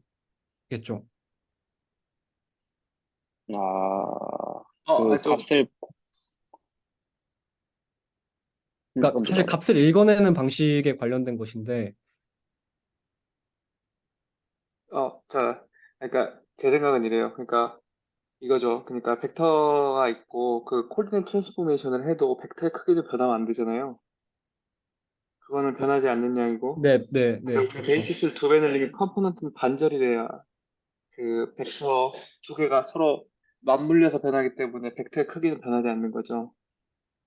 그러니까 그런 관점에서 컴포넌트가 2분의 1배가 돼야 되는 거고, 그러니까 벡터의 크기 변하면 안 되죠. 그 베이시스를 두 배 해도. 네, 벡터의 크기는 변하지 않죠. 네, 네, 근데 그게 이제 유닛 벡터로 해서 읽어냈을 때, 네, 아무튼 그것만 동의가 되면 돼요. 그 다른 설명은. 어, 짧게 다시 설명하면, 그러니까 유닛 그 혹시 벡터, 네, 그 코베리언트 벡터 컴포넌트 읽어내는 방법이 아까 뭐라고 하셨죠? 코베리언트 벡터는 컴포넌트 읽어내는 네, 방법이 유닛 벡터와 그 내적을 취하는 거예요. 그냥 그 정의를 따라서, 그러니까 그 사용된 네네네. 부분이 값을 그대로 하는 게 아니고, 그 네. 유닛 벡터랑 곱해가지고 읽어낸다고. 유닛 벡터랑 곱해서 읽어낸다. 곱- 유닛 벡터랑, 그러니까 유닛 여기저기서 벡터가 벡터랑 곱하는 값이 뭐예요? 아, 그 사용시킨 유닛 벡터 축방량으로 사용시킨 값이요. 그러니까 이 벡터와 유닛 벡터의 사형시켜서 내적. 나온 네네네. 그러니까 우리가 어떤 벡터의 x 컴포넌트를 얘기할 때 v 곱하기 2x 이렇게 계산을 하잖아요. 근데 만약에 이 아, 2x의 값이 두 배가 되면 이 값도 두 배가 되니까 그런 의미에서 코베리언트라고 한 겁니다. 그렇게 읽는다고요. 알겠습니다. 네. 이해했습니다. 이게 그 터미널로지나 아무튼 그런 게 조금 그럴 수 있는데 근데 사실 이게 제 입맛대로 하면 처음부터 다시 다 물어뜯을 수도 있는데 이거 네. 공격한다는 게 그러니까 아니라 공격한다는 의미가 아니라 그 컨스트럭션을 똑같은 걸 비슷하게 계속 다르게 얘기할 수 있는데 근데 뭐 근데 네뭐 뭔가 나보다 성수리가 더 할 말이 많을 것 같은데 제대로 하면 아닌가? 아, 네. 지금 정리가 사실 저도 정리가 잘 안 된 것 같아요. 정리가 잘 됐다고 생각하고 준비를 했는데 성철이 더 뭐 그런 거 있나? 궁금한 거? 아니요. 나도 이거, 음, 그러니까, 나도 이거 할 때마다 헷갈리는데, 사실 이번에 진짜 먼저 하시길 잘한 게, 나도 이 부분 얘기했어야 됐거든요. 원래 오늘 이 부분 얘기했어야 되는데, 저도, 이걸 어떻게 설명해야 되나 좀 음, 싶어가지고, 좀 음, 그랬었는데, 아무튼, 네. 잘 들었습니다. 그럼 네. 그러면은 제가 좀 더 볼까요? 처음부터 한 5분 동안만 네네. 보면 될 것 같아요. 제가 생각하는 것들을 얘기하면 될 것 같아요. 그러면은 넘어가면 되고 넥스트 슬라이드. 네, 펑셔널이죠. 네, 넥스트. 네, 네, 오케이. 네, 그래서 네, 펑셔널이 저런 1분의 1 곱하기 n 그러니까 로 벡터 같은 형식을 representation을 갖는다라는 정도로 여기는 제가 이해했고 다음 슬라이드 보면 네, 어떤 축에 대해서 그러니까 어떤 그것에 대해서 여기선 직선인데 뭐 디멘션이 더 늘어나면 이제 더 다른 representation이 될 수 있겠다라는 거고 네. 네, 이것도 넘어가고 네, 그래서 리니어 펑셔널이 디멘셔널 벡터라고 쓴 건가요? 아니요. 디렉션 벡터요. 방향 디렉션 벡터. 벡터. 네. 음, 네, 그러니까 이제 일단 음, 네, 일단 넘어가고 그리고 뭐 근데 내가 궁금한 게 있는데 네. 여기서 그 데피니션하고 리니어 트랜스포메이션 오브 벡터 스페이스 투 스칼라 필드라고 했는데 이게 리니어 트랜스포메이션인가? 우리가 소위 말하는 수학에서? 그러니까 음, 이거는 기범 씨의 용어이지 엄밀한 리니어 트랜스포메이션이라고 쓴 건 아니죠. 기범 씨가 의도한 건. 네. 그냥 리니얼한 네. 수학에서 말하는 그 엄밀한 리니어 트랜스포메이션인지는 잘 모르겠는데 네. 그냥 아마 네, 맞을 거예요. 의미상 리니어 트랜스포메이션이, 이게 교과서에서 본 그러니까, 거라서. 음, 그, 벡터 스페이스로 보내는 리니어 트랜스포메이션을 정의할 수도 있고, 근데 그 공역이 되는 이제 벡터 음, 스페이스가 음, 스칼라면은 그냥 그것도 음, 리니어 음, 트랜스포메이션이니까 음, 그거는 맞을 거예요, 아마. 그러니까 V2 V만 리니어 트랜스포메이션이 아니구나. 아, 맞아. 리니어 아, 펑셔널이 리니어 음, 트랜스포메이션 중에서 이제 음, 공력이 그냥 스칼라 음, 실수 음, 그거이면은 그냥 리니어 음, 펑셔널이라고. 음, 오케이, 오케이. 이거, 그럼 됐고, 그다음에, dual space also a vector space since its elements are linear. 그, 내가 이 부분이, 그러니까 듀얼 스페이스라 해서 그 듀얼 스페이스의 기저 같은 것도 사실은 펑셔널이잖아요. 그러니까 벡터를 받아서 스칼라 네, 값을 받는 거잖아요.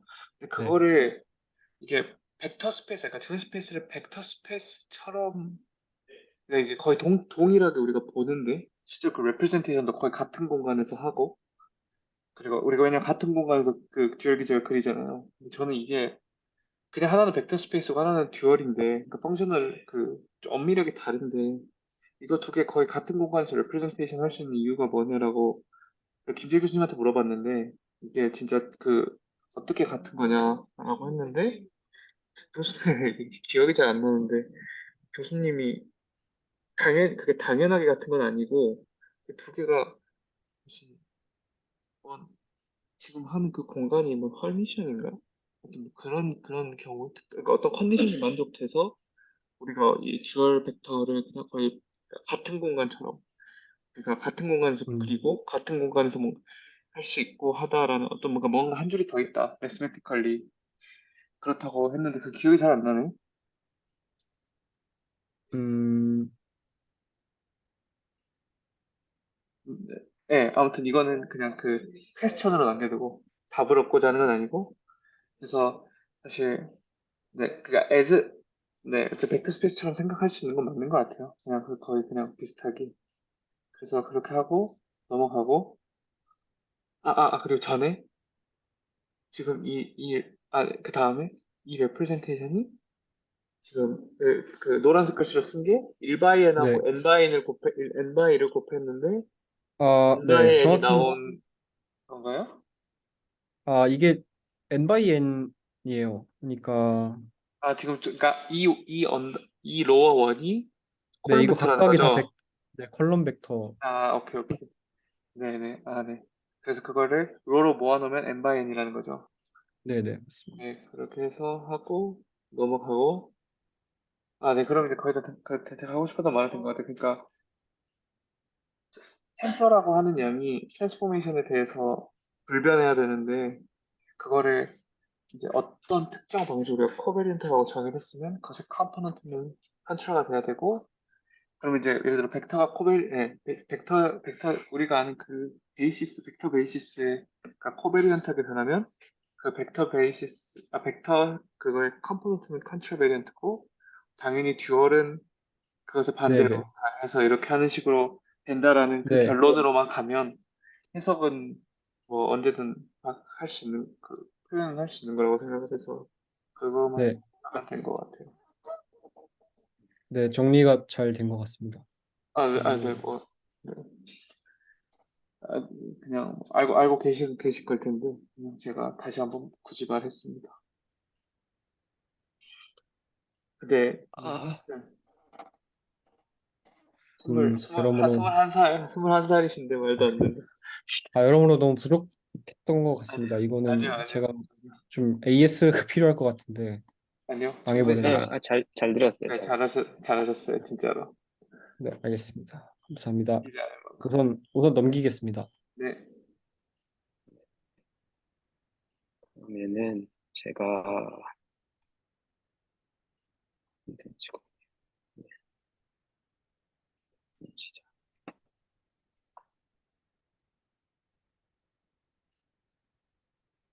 음,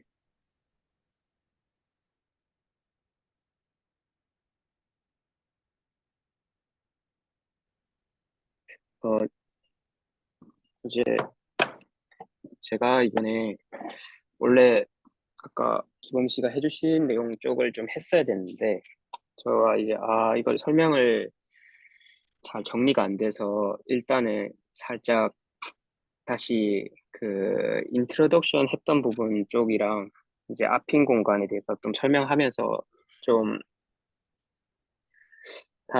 다음 시간에 아마 좀 더 제대로 준비해서 해보겠습니다. 일단 오늘 할 거는 그 아핀 스페이스에 대한 내용이 좀 추가될 것 같아요. 그래서 이제 하기에 앞서서 저희가 포지션 벡터랑 디스플레이스멘트 벡터라고 이제 보통 벡터 스페이스를 생각할 때 이제 벡터 스페이스는 어쨌든 이제 집합이에요. 뭔가를 모아놓은 애들인데 수학적 오브젝트들을 모아놓은 집합인데 보통 이제 우리가 알고 있는 거는 이제 화살표, 어떤 크기와 방향, 크기, 크기, 네, 크기와 어떤 방향을 가지고 있는 화살표인데 이제 저희가 이거를 좀 자연스럽게 기하적으로 생각하는데 그게 어떤 거냐면 어떤 점으로서 이제 표현을 해요, 저희가. 이게 무슨 의미냐면은 여기 x, y로 된 코어디네이트가 있으면은 원점에서 어떤 점, 이 점을 A라고 하고 이 점을 B라고 할 때 이 점 A로 가는 원점에서 A로 가는 화살표를 A 벡터라고 저희가 배웠고 B로 가는 화살표를 B 벡터라고 배웠죠. 그리고 이제 그거를 저희가 좌표 값으로 나타내면 이렇게 x1, y1, x2, y2 이렇게 표현할 수가 있어요. 근데 그래서 이제 이 x1, y1이라는 표현 방식이 화살표를 말하는 건지 아니면은 그 점 위치를 나타내는 건지 저희가 이제 혼용해서 쓰는 경우가 이제 자연스럽게 혼용해서 쓰거든요. 근데 이제 이거를 수학적으로는 좀 이제 구분을 한다. 저희가 그러니까 점이랑 화살표를 좀 구분할 필요가 있어요. 기하적으로 생각할 때. 그게 무슨 의미냐면은 어 디스플레이스멘트 벡터라고 하는 걸 저희가 생각해 볼 때 디스플레이스멘트 B 벡터 빼기 A 벡터는 저희가 이렇게 기하적으로 그 좌표계 위에서 이렇게 표현을 해요. 근데 사실 얘는 이렇게 있으면 안 되고 이렇게 있어야 정의되는 거죠. 그러니까 원점에서 어떤 방향으로 가는 화살표여야 되는 거예요. 근데 우리는 그냥 이렇게 쓰죠. 왜냐면은 얘랑 얘를 그냥 자연, 그러니까 암묵적으로 같다고 보니까 이렇게 그냥 표현을 하는 거예요. 근데 이제 그 차이에 대해서 이제 수학적으로 구분하는 게 아핀 스페이스랑 이제 좀 구분을 하는 건데, 저희가 이제 통상적으로 이제 공간을 생각할 때 공간은 이제 어떤 좌표로 이루어진 어떤 그러니까 우리가 공간이라고 말할 때 떠올리는 개념은 어떤 좌표 이렇게들이 주어진 이제 점들을 기하적인 이런 공간을 생각을 해요. 근데 이제 이쪽 잠시만요. 일단 이렇게 생각을 하는데 이게 뭐냐면 우리가 또 그거를 자연스럽게 이 유클리디안 스페이스로 생각을 하거든요. 왜냐하면은 우리가 살고 있는 눈에 보이는 기하적 그 모든 것들이 이제 유클리디안 스페이스처럼 느껴지는 거예요. 그러니까 유클리디안 스페이스가 우리가 느끼는 거기 때문에 이거를 아주 자연스럽게 이런 공간을 생각하는데 이걸 좀 수학적으로 하면은 유클리디안 스페이스는 정의가 아핀 스페이스에다가 이너 프로덕트라는 이제 연산이 추가된 그러한 스페이스예요. 이게 무슨 말이냐면은 아핀 스페이스를 먼저 설명해야 되는데 아핀 스페이스는 아까 구분했던 점이랑 벡터 이 두 개를 따로 구분해서 이 두 개가 모두 있는 스페이스예요. 이게 무슨 말이냐면은 수학적 표현으로도 A라는 점으로 이루어진 집합이랑 그리고 뭐 보통 이런 식으로 쓰면은 V라고 쓰기도 하는데 얘는 이제 벡터 공간이 벡터 스페이스가 있는 거예요. 이렇게 이 두 가지를 가지고 있는 스페이스인데 이 벡터는 이 점에 그룹 액션을 해요. 이게 무슨 말이냐면은 그룹 액션은 점과 이제 벡터의 연산인데 그림으로 설명하면은 이 점이 있고 어떤 벡터 화살표 이게 있으면은 결과값으로 나오는 게 이 점인 거죠. 그래서 점 더하기 벡터를 하면은 어떤 점이 나오는 이 벡터가 여기에 액팅을 해서 이 점을 뱉어내는 걸 그룹 액션이라고 하는데 아무튼 이러한 연산이 정의되어 있고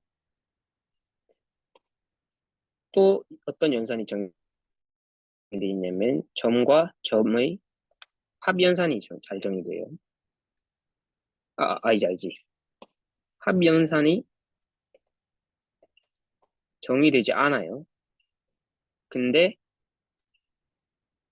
뺄셈 연산은 잘 정의가 돼요. 뺄셈 연산은 어떻게 정의되냐면은 이 점과 점 빼기는 벡터가 나와요. 뭐에 맞도록? 이 그룹 액션에 코레스폰드 하도록 하는 벡터를 뱉는 거예요. 이거를 만족하는 이 벡터를 뱉는 거예요. 그래서 뺄셈은 잘 정의돼요. 근데 합은 정의가 안 돼요. 이 합이 정의가 안 되는 게 중요한 건데 이제 그림으로 좀 설명을 해볼게요. 이제 철수라는 관측자가 있고 영희라는 관측자가 있어요. 그리고 우리가 생각하는 그 공간 이 이거 자체가 공간이라고 생각을 해봐요. 이 좌표 공간이라고 생각을 해봐요. 근데 이 점에서 철수가 만약에 앞인 공간을 생각 안 하고 벡터 공간을 생각한다면은 자기를 원점으로 하는 벡터를 생각하면은 이 A에 가는 위치 벡터는 이게 되고 B로 가는 위치 벡터는 이렇게 정의가 돼요. 그러면은 이걸 A, B라고 해보죠. 그러면 A와 B의 합은 뭐예요? 평행사변형 규칙에 의해서 이 방향이 되죠. 이 방향이 되죠. 근데 이제 영희가 생각하는 자기 원점에서 위치 벡터는 이게 되고 B는 이게 돼요. 그러면은 얘네들은 영희는 A와 B의 합은 이 방향이 돼요. 그러니까 얘 입장에서 철수 입장에서 점과 점의 합은 열로 가버리고 영희 입장에서 점과 점의 합이 열로 가버려요. 근데 우리는 이거를 원하지가 않는 거예요.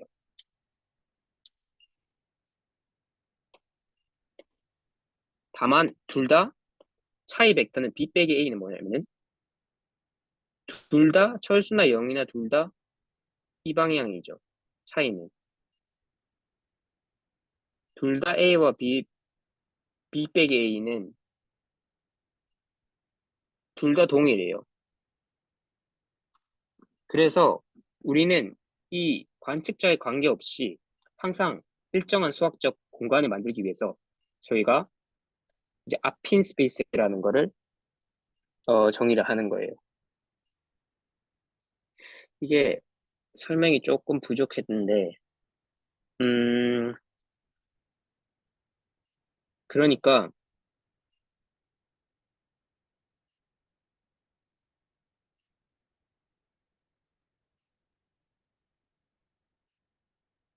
어, 이걸 어떻게 설명을, 잠시만요.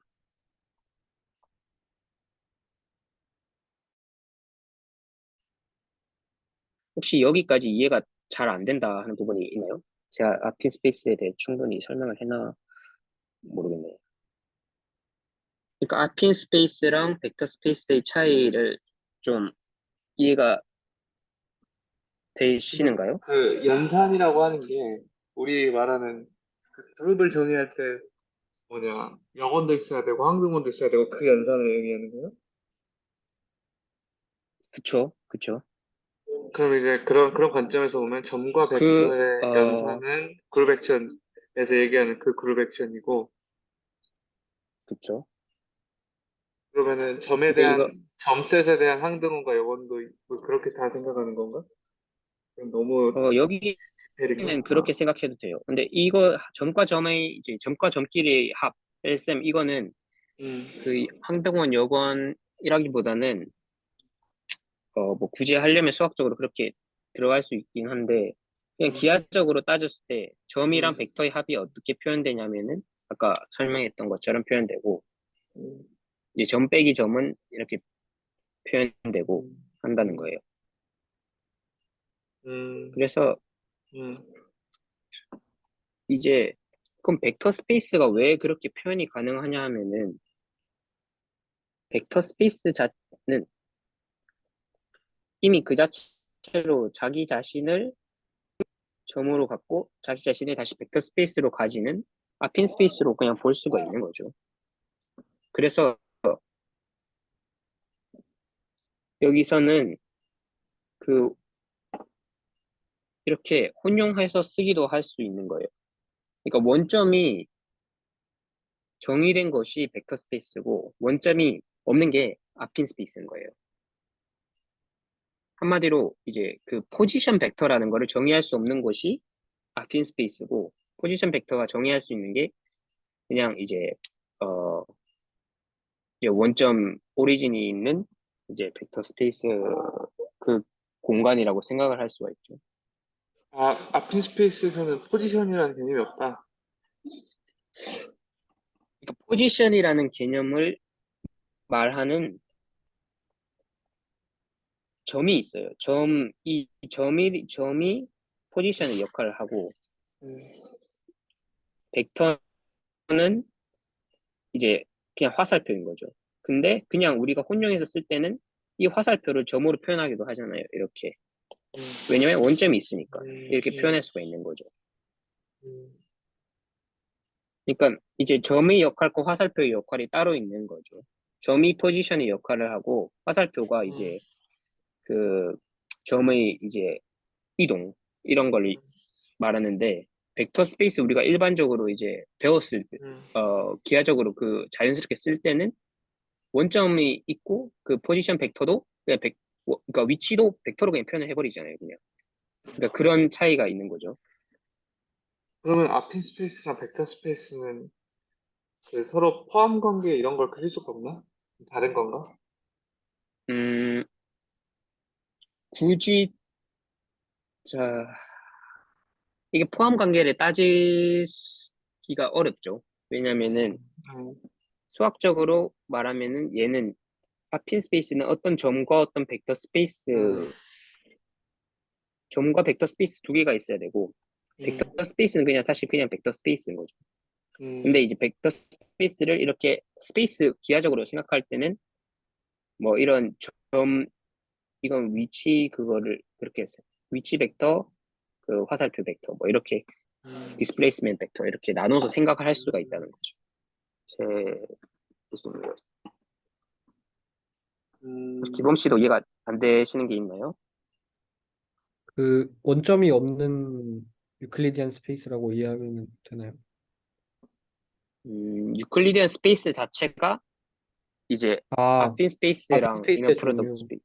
예. 근데 아, 아핀 스페이스 중에서 이제 이 이너 프로덕트가 있는 건데 이 이너 프로덕트가 그러면은 어디에서 정의되는 거냐면 아핀 스페이스를 정의하는 이 벡터의 이너 프로덕트라는 연산이 정의되면은 이제 그거를 근데 그 이너 프로덕트가 특정 이너 프로덕트죠. 우리가 잘 알고 있는 그 카테시안 코오디네이트에서 그 음, 컴포넌트끼리의 그 하는 그 연산을 이런 프로덕트로 가지는 스페이스를 우리가 특별히 유클리디안 스페이스라고 부른다라는 거죠. 그러니까 한마디로 얘는 좀 기하적인 스트럭처를 가지고 있는 그거를 말하는 이제 역할인 거죠.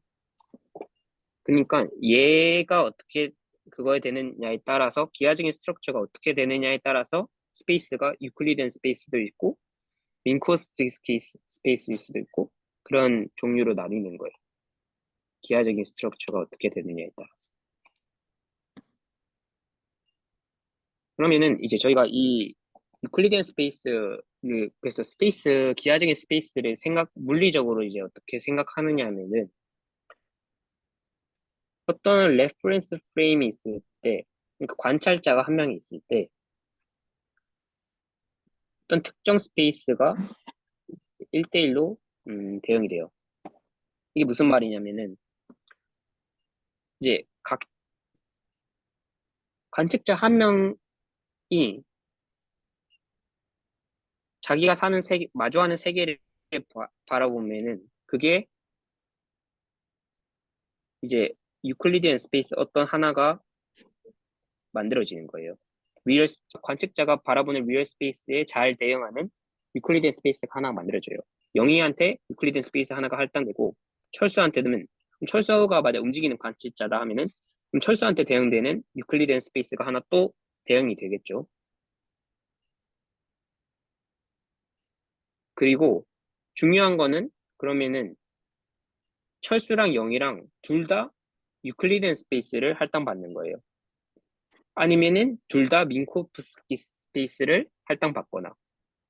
그래서 중요한 건 둘 다 같은 종류의 공간을 이제 세 개를 할당받았으니까 할당받을 때 이제 그 스페이스가 그럼 우리가 사는 공간이 이러한 어 이러한 스페이스다, 이러한 세계이다라고 이제 말할 수가 있는 거죠. 그래서 아까 말했듯이 뉴토니안 메케닉스는 유클리디안 스페이스를 할당하고 뭐 스페셜 렐래티비스틱 메케닉스는 인코프스키 스페이스를 할당받는 거죠. 그리고 이제 민코프스키 스페이스랑 유클리디안 스페이스 차이가 이러한 기하적인 구조에 따라서 결정된다고 했는데 그럼 이 민코프스키 스페이스의 기하적인 구조는 어, 이 공유가 매트릭이 끊겼다, 상철. 공유가 그 끊겼어. 어? 공유가 끊겼어. 끊겼다고? 응? 잠시만.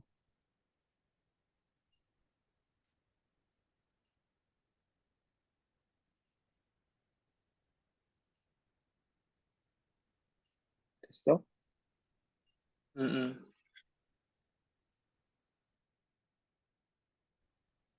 그래서 그 민코프스키 스페이스를 할당하는 이제 기하적인 구조는 이 매트릭이 우리가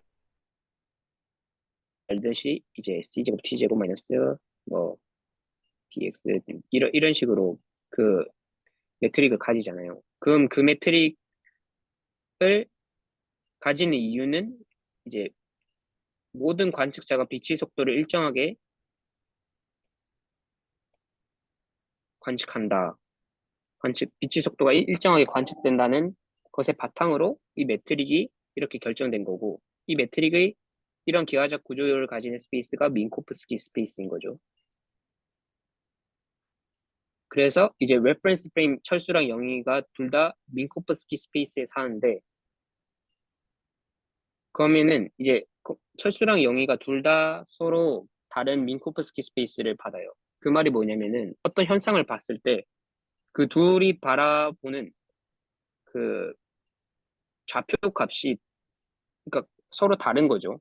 그 좌표 어떤 이벤트가 있을 때 그 이벤트 영희 입장에서는 이 이벤트가 영희만의 코어디네이스로 표현되고 철수는 철수만의 코어디네이스로 표현된다는 거죠. 근데 이제 그 둘 사이의 관계가 있죠. 그게 이제 만약 철수가 어떤 속도 v로 달리면 그 v에 해당하는 로렌츠 트랜스포메이션에 의해서 그 두 좌표 값 사이의 관계식이 주어지는 거죠. 로렌츠 트랜스포메이션으로. 그리고 이제 어, 그 이벤트가 그렇게 관계식이 있는데 그 두 철수와 영희 사이의 좌표 관계식이 있는데 그러면은 우리가 메케닉스를 바라보는 물리적 그 법칙은 그 로렌스 트랜스포메이션에 의해서 식 자체는 불변해야 되는 거죠. 하지만 값은 이제 달라도 되는데 그 현상을 각자가 바라보는 현상을 기술하는 물리적 법칙식, 그러니까 물리적 그 법칙을 표현하는 수학적 식은 같아야 되는 거죠. 그래야지 그거를 이제 우리가 이제 물리적 법칙을 이제 수학적으로 표현한 거고 그게 이제 그 스페이스 위에서 정의되는 이제 물리적 법칙 뭐 이런 식인 거죠. 아무튼 여기 인트로덕션 했던 거를 다시 한번 말한 느낌인데 결국 이제 결론적으로 특정 스페이스가 물리적 현상을 수학적으로 기술할 충분한 이제 정보를 담고 있어야 돼요. 아니면은 이제 뭐 기하적인 구조를 담고 있어야지 그리고 그러도록 결정되는 것이 이제 우리가 스페이스를 찾는 이유죠. 아무튼 지금까지 우리가 뭘 했냐면은 메케닉스 어차피 운동을 기술할 거니까 좌표에 대해서 기술했는데 그 좌표가 이제 우리가 지금까지 했던 거는 실제 세계와 직접적인 대응되는 어떤 수학적 공간을 이제 계속 얘기했어요. 유클리디언 스페이스, 민코스키 스페이스 이렇게 우리가 바라보는 세상이 직접적으로 이제 이 점은 현실에서 이 위치고 뭐 이런 게 대응되는 스페이스를 저희가 했단 말이에요. 근데 라그랑지안 메케닉스랑 해밀토니안 메케닉스는 살짝 느낌이 달라요. 이게 뭐냐면은 얘는 탄젠트 번들이라는 이제 어 탄젠트 번들이고 얘는 코탄젠트 번들인데 이라는 이제 스페이스를 갖고 다른 이름으로 그냥 페이즈 스페이스라고 표현할 수도 있고 아무튼 얘네들은 빠지면은 위치랑 속도를 갖고 있는 스페이스고 얘는 이제 위치랑 물리적으로 운동량을 갖고 있는 스페이스죠. 그럼 얘는 현실 세계랑 직접적인 대응이 되는 건 아니죠. 왜냐면 현실 세계 속도에 해당하는 현실 세계 그 위치가 있을 리는 없으니까. 그래서 얘네들은 약간은 간접적인 대응이지만은 그럼에도 이제 물리적인 현상을 기술하기에 충분한 이제 기하적인 구조를 이렇게 이러한 수학적 스페이스를 정의함으로써 그 물리적 현상을 충분히 정의할 기하적 그거를 갖고 있는 거죠. 아무튼 이제 일단 여기까지 하겠습니다. 왜냐면 시간도 너무 많이 초과 있고 사실 이거는 인트로덕션 할 때 했던 거였는데 그래서 저희가 어 이제 아까 말했던 코탄젠트 벡터 많이 해주셨는데 코탄젠트 벡터 뭐 이런 거 코탄젠트 스페이스 이거를 좀 제가 설명을 하려고 했는데 설명이 조금 까다로워가지고 아무튼 다음 그 시간에 제대로 해보겠습니다. 그거를 혹시 질문 있나요? 여기까지. 뭐지? 오케이. 탄젠트 번들에서 그 우리가 위치와 속도를 대응시키는 게 약간 간접적이다라는 거에 나도 동의. 그런데 뭐지? 코탄젠트 번들 해가지고 그 라그랑지안 그러니까 그 스페이스가 지금 그렇게 되면 지금 음, 여기서 함의하는 게 우리가 앞서 음, 말한 그 듀얼 벡터, 그러니까 위치의 듀얼이 운동량이다까지를 함의하고 있는 건가? 그치. 위치 근데 듀얼? 그러니까 그런 의미는 위치 아니지. 듀얼 아니 듀얼 맞아. 듀얼 맞아. 근데 이게 이 듀얼이라고 이거 두 개는 이 속도가 되는 얘네 둘이가 서로 듀얼 관계가 있어.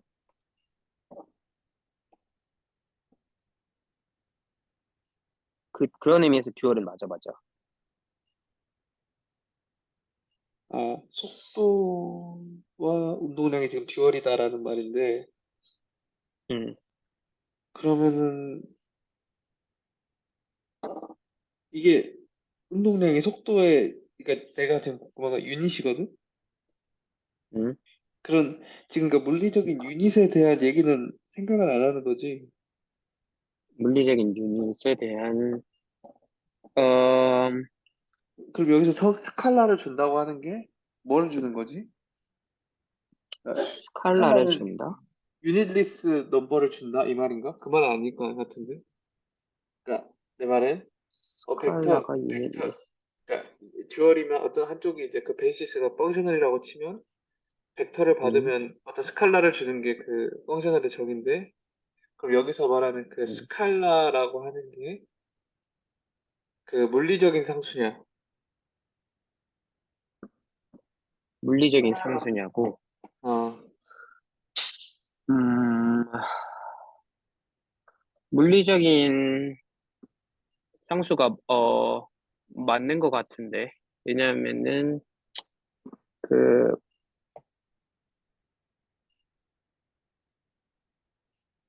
라운드, 물리적인 단위, 잠시만.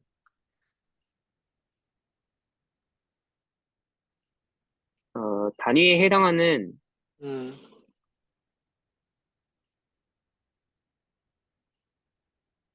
베이시스가, 어, 어,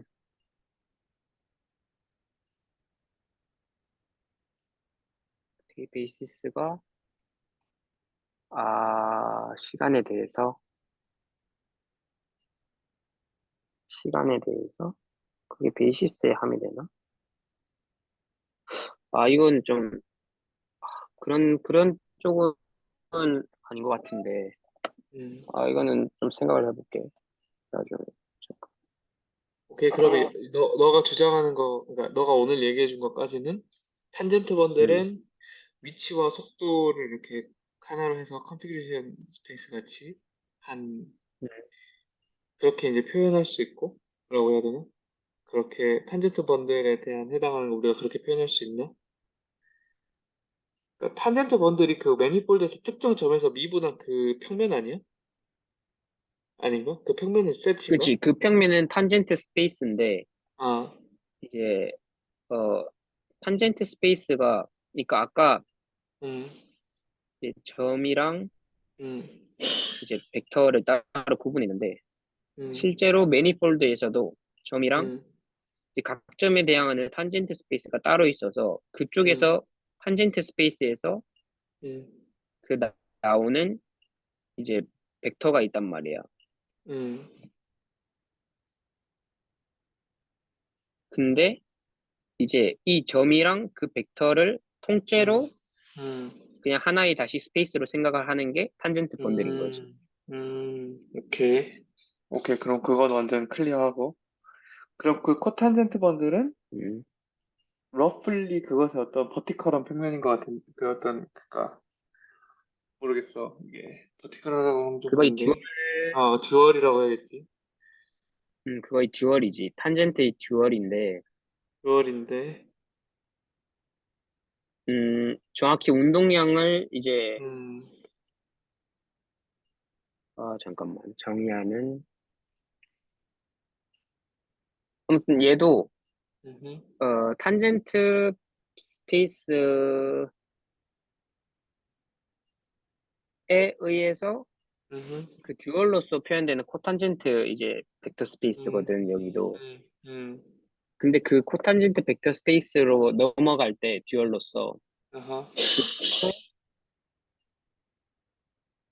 그것을 정의할 때 이제 쓰는 게 그, 어, 리잔드르 트랜스포메이션이 아니고 잠시만. 아,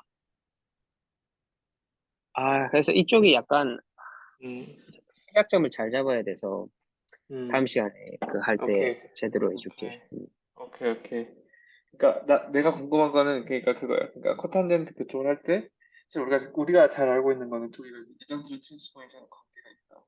이런 정도로 음, 물리하는 음, 사람들은 인지하고 있는데 지금 이런 그지. 이 기하학적인 의미와 이 스페이스 의미부여에서 이것들이 어떻게 다 화해가 되나, 어떻게 다 이해가 될 수 그지. 있나. 그 기하적인 아, 의미로 이제 듀얼이 되는 거지. 그 아, 레전드리 트랜스포메이션이 사실은 음, 서로 이제 그 듀얼 스페이스로 음, 넘어가게 해주는 이제 음, 그 트랜스포메이션인 거지. 그거를 확실하게 보면 될 것 같아, 다음에. 다음에. 맞아, 맞아. 그거는 이제 그러니까 내일 음, 설명해야 될 거지, 분명히. 음. 오케이. 그러면 완전, 역시, 재밌는 것 같아. 잘 들었어, 나는. 혹시 기범 씨는 질문 있나요? 그 한 가지 제가 맞게 이해했는지 모르겠는데, 네. 그러니까 뭐 철수와 영희한테 각각 다른 유클리디안 스페이스가 부여된다고 했나요? 할당되는, 네, 네. 그죠. 부여된다 근데 했죠. 그러면은 원점이 생기는 거 아닌가요? 그- 원점이 생긴다. 그러니까 그 원점이 있고 없고는, 어, 그러니까, 에, 그러니까 원점이 뭘 말하는지를 생각해야 되는데, 벡터 스페이스만 생각을 할 때, 우리가 원점에서 어떤 시작점에서 끝점으로 가는 화살표로 이렇게 설명을 하잖아요. 그때의 원점이 이제 제가 말하는 원점인 거예요. 근데 이제 아핀 스페이스에서 원점이 없는 벡터 스페이스라고 할 때 그 원점이라는 거는 그러니까 점은 있어요. 점은 있는데 음, 그 그러니까 벡터 스페이스의 시작점이 없는 거죠. 그래서 포지션 벡터를 정의할 수가 없는 거예요. 그러니까 그 철수가 자기를 원점으로 잡으면 되긴 하죠.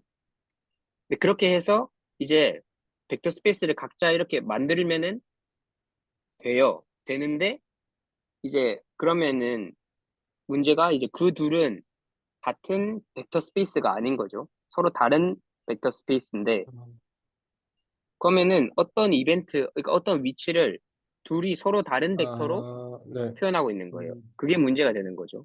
왜냐면 우리는 그 벡터가 그러니까